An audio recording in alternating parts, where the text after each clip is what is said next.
Dola. Peace, peace. How you Yo, feeling? peace to the God. What's happening? Glad for you to join us this evening. No doubt. What's shaking? Hey, this is History Lesson episode 108 for everybody that's logging on. Join us tonight. I am with Taste from Hard to Obtain.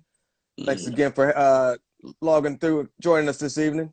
My pleasure. My pleasure, my man. Let's take it back a little bit and then work our way up to what you have currently going on. If you could take us back to where you were born and raised. Long Island, Nassau County, Lakeview, Long Island, actually, you know what I mean? But Lakeview, Hempstead, Roosevelt, Freeport, Nassau County. No doubt. Can you take us back to a day in the life of Taste as a teenager growing up in Nassau County? I mean, I was heavy into sports. So through high school, it was usually practice in sports, and then chilling with the homies, and home, and then back to school again. It wasn't too crazy. You know what I mean? I mean, we used to do crazy shit, but and the day of life when I was a kid, it was mostly sports. Any obstacles you had to endure growing up early on? I mean, when you say obstacles, I don't. I mean, I guess the same obstacles as any young black man coming up in the hood. You know what I mean? We all did it, but at the time, my family was kind of good at like not letting us see the obstacles and just letting us trudge forward to be good men. Right. Before getting into hip hop, what was Taste listening to earlier on? What were some of your earlier influences before getting into music? As far as hip hop, is musically, you mean? Music, yeah. I mean, I grew up on all the oldies, the Barry Whites, the Marvin Gaye's, the Teddy Pendergrass. You know what I mean? That whole stylistics. Like my uncles, my dad, my mom's just heavy into the music, so that's kind of what we grew up in the household. Growing up where you grew up at, what was your earliest memory of hip hop? Seeing it firsthand? Was it maybe block parties, a Yeah. concert? What was your earliest memory of seeing it on the block? Well, actually, it was when rappers of things from Rappers Delight actually came to perform in Hempstead. And I just remember, and that was about, I think that might have been like 79, 80, something like that. I just remember the swirl around the town and how crazy it was feeling for them to actually be in Hempstead performing. Very dope. How did you eventually get into hip hop? A lot of MCs would say they DJ'd, they break danced early on, graffiti. How did Taste get into hip hop? Well, my earliest was my mom's actually bought me some turntables when I was 13. So started by DJing, and then me and my cousin would DJ. One would DJ, the other would rhyme, and it just kind of matriculated from there. I started actually DJing parties and shit like that. So that was the beginning of it. Can you take us back to your earlier dues of getting paid to get your name out there? What did you do early on to get your name out there so everybody can know who you were? Yeah, as far as a lot of showcases, like once we linked up with SD50s and things like that, we just started to hit like the lyric lounge and a lot of the showcases that we was just always out working, always out rhyming. Anywhere there was a mic, we was there. Right.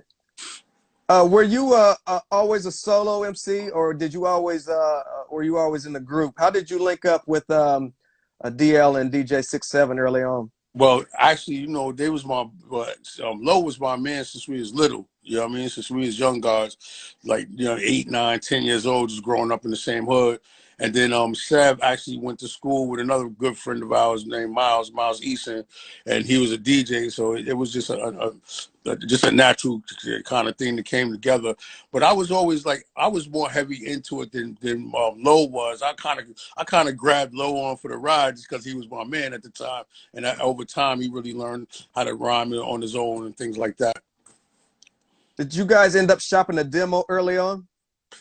Well, what happened was my man Ahmed, who was at the time dancing, or Todd, Low's brother, actually gave one of our demos to Ahmed, who was third bassist dancer at the time, and MC Search heard it, and he liked it, and then Search brought us in. He wanted us to sign a contract that was looking real crazy, so we didn't sign it. So we ended up after that, being in the circle, we ended up not signing with Search and signing with SD50. Can you take us? Go ahead. So SD50s actually walked us into the deal with Atlantic. How did you link up with the SD50s? through MC Search and you know, I was like a whole clique, KMD Search, you know what I mean, all Dante Ross, they were all cool at the time. And when SD50 seen that Search was trying to jerk us, they kind of stepped in and they jerked us a little less.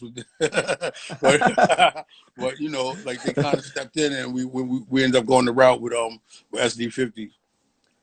You ended up signing with Atlantic. What was some of the earlier labels who were interested, and why did you guys go with Atlantic? If I can remember, it was a couple of other smaller labels interested at the time. I think QD3, which was Quincy Jones's son at the time, his Quest Records. I think they were in, but at the time, Atlantic was just the best fit for all. So we thought for what we were trying to do. You got to remember it was real early in the game, so a lot of majors really wasn't didn't know how to promote hip hop, didn't know how to market hip hop at all. So I mean, just for young kids coming out of Long Island, Atlantic Records, we was like, yo, why not? Can you give us the details of that contract? Was it multi-album? What was that deal specifically consist of?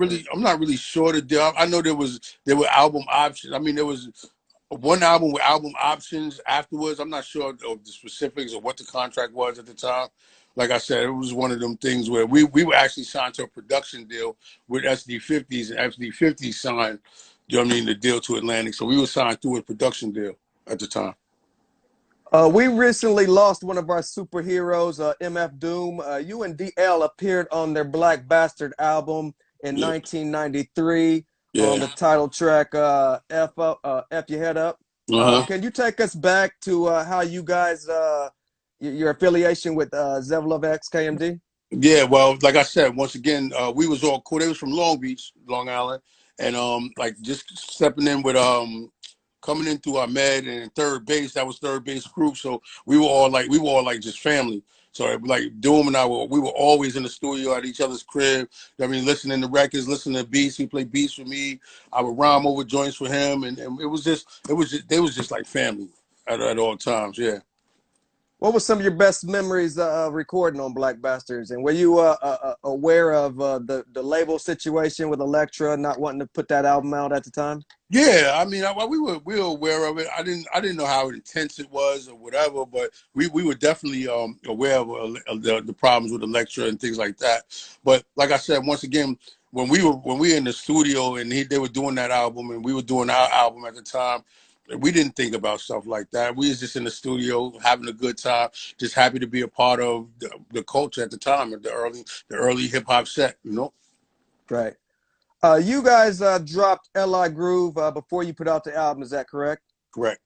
What was that buzz like locally and eventually worldwide when that tune dropped and hit the streets?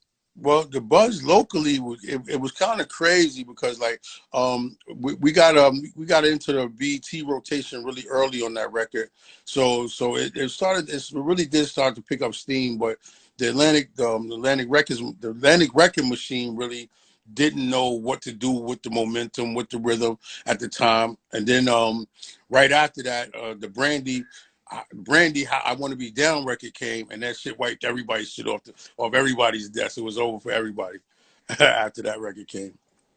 Wow. Yeah. Can you take us back to okay? You set up the scenario with L.I. Groove. What was the train of thought and the creative process going into your debut album? What did you guys hope to accomplish? And what was the creative process going into that album early on? Well, the creative process, especially with the video, because I actually written the treatment of the video myself. It was just I wanted to show people just what a day in the life of us looked like. You know what I mean? From chilling in my man's attic, smoking bud, and just listening to old records and putting together our own records, playing ball at the park, like just our everyday lives and things like that we really wanted. I wanted people to jump into, just like you said, a day in the life of what Taste, DL, and Six will do on a daily basis. What do you remember most about those sessions recording that album? Ah, man, just good times, bro. You know what I'm saying? Just good times. I remember being because we actually had finished the album before. We recorded the album first at West Beth, which was the SD50 studio. R.I.P. to Gamble, my man Geeby, man. Both of y'all R.I.P. Sleep in peace. And just having the good times and jumping on the train with a 40-year-old going out to, you know what I mean, out to the village in West Beth and recording these records, and then really just taking that momentum and jumping into like Chung King Studios and all of the studios where I guess you would consider it, we had made the big time at the time. Right. You guys dropped Ghetto Diamonds as a second single. What kind of reaction did that get? And did that make the momentum of the album sell better, or did you see any momentum after that No, I think that drop? was one of the bigger mistakes that we made. I honestly think that Street Dwellers should have really been the second single to carry on the momentum from L.I. Groove. But you know, you live and you learn. I figured when we were thinking about dropping it was, you know, something for the girls. But what happened was Original Flavor had dropped something for the girls the same time we had dropped something for the girls on both our second singles. So it kind of cannibalized each other. Right. At the label. The Artifacts made one of their earliest appearances on your guys' album. What was your relationship with Tame and L before they dropped their album on Atlantic as well? Yeah, once again, they was like family. We were all being represented by Bobito was our manager, us, Curious George, and Artifacts. So like I said, once again, we was always family, always in the studio together, always around each other, and you know what I mean, and that we'd always be recording all types of shit together. Yo, peace to Elder Sensei and Curious and my man Tamady. No doubt.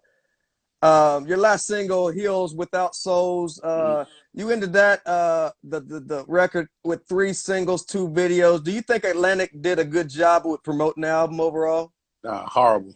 They did a horrible job, but I knew the politics coming into that. We the way that we got signed was funny. We got signed from Rob Perlman, who was on the second floor, which was the rock floor, and the third floor was the black music floor.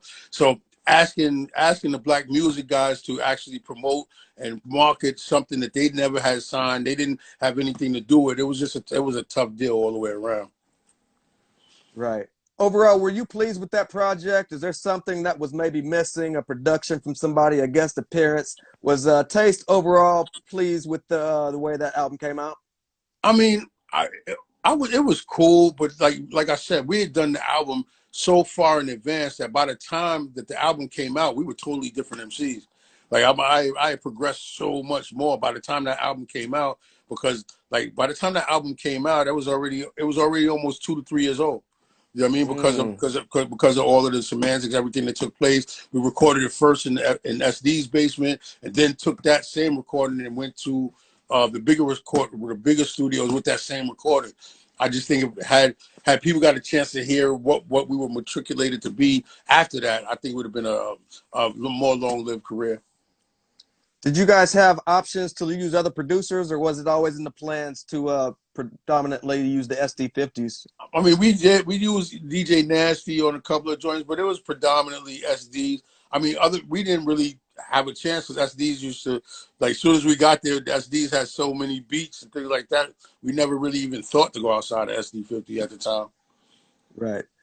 Did you guys do a lot of touring to promote the album? And if so, give us a great tour lineup, your favorite of that time, and maybe a good tour memory.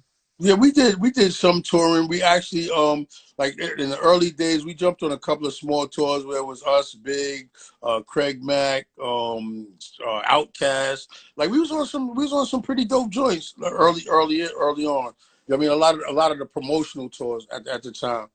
But once again, like with Atlantic and where we were being marketed, we didn't have much tour support. So we like when as those tours turned into money tours, we really weren't privy to them at the time. Gotcha. When it was all said and done, why no sophomore album, and what eventually came about of Hard to Obtain? Well, no sophomore album. Just I guess basically life got in the way.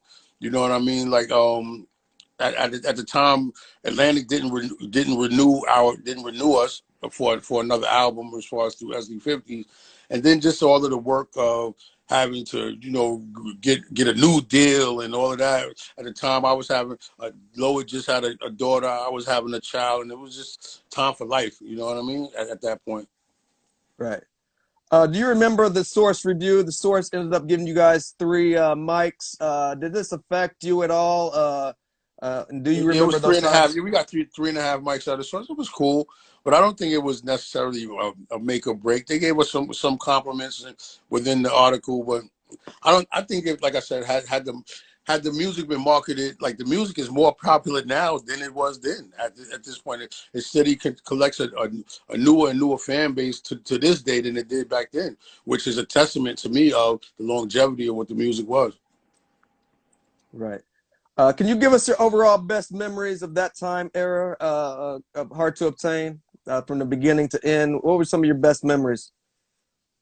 Like I said, just being in the studio, being around, like I said, like, because you got to remember when you took a 93, 94 on the come up, it was us, Big, Wu-Tang, Black Moon, like just a lot of great historical artists that I had the chance to really become friends with early in the game, and continue those friendships to this day.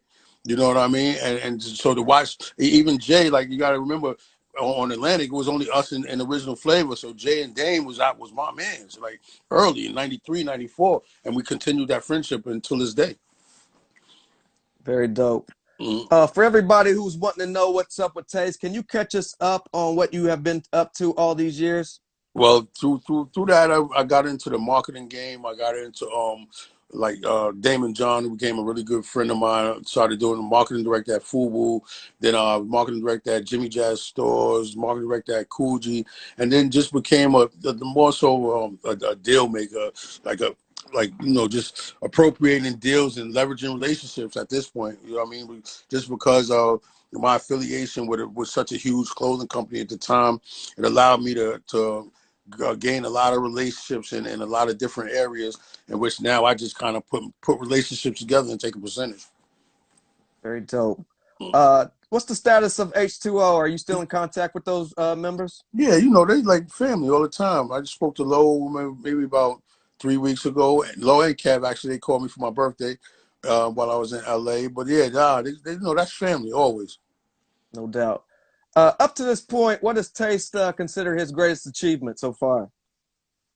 Having a successful daughter. My daughter is Very now dope. working at that Discovery Network in the marketing department, and they say that your best achievements are looking through your children to see the success of your children. So to me, that is my biggest success, is watching my child actually grow in the industry that I never thought she would end up in the marketing game, and now she's doing it and doing it very, very well. Throughout your musical career, does Taste have any regrets?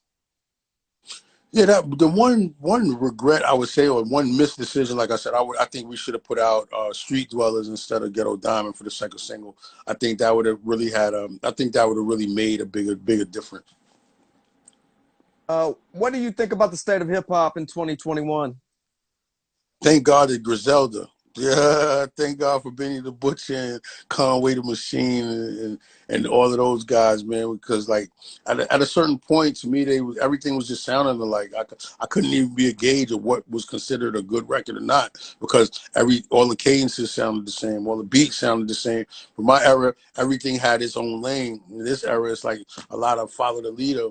But like when I caught on to like I said, the refreshing of the Benny the Butcher joints, Conway the Machine, and West Side Guns, and I love what those guys are doing over at Griselda. Right. Do you guys happen to have any unreleased music that you plan on releasing at some point? Well, we actually do. I think they just released like a part two of what would have been the second album overseas, in I believe in London, or yeah, I believe in London. And then we had maybe about this one was not so much with me and DL, but me and my cousin Math at the time were kind of taking on the ranks and matriculating what H2O would be sounding moving forward. Very So dope. we did about 6, 7 joints, kind of hot joints too. If you listen to them to this day. Where can we find that at? I mean, I can send them to you. You know what I mean? I'm not sure exactly what label they came out on, because they actually printed them straight to vinyl. So I remember signing the deal, but I don't remember. This was a couple of years ago. 12 Block. Is that does that sound familiar? Somebody put 12 Block in the comments. Huh? Yeah, that's us. Yeah, that's me. Yeah. Yeah, yeah, that's what we used to call it. That's what we used to call Long Island, 5+1+6, 12 block. Indeed. Can you tell us what to expect from Taste in the future? And is there any other avenues that you plan on exploring? As far as what? As far as music is concerned, as far as what? Music, outside of music, what is Taste into these days?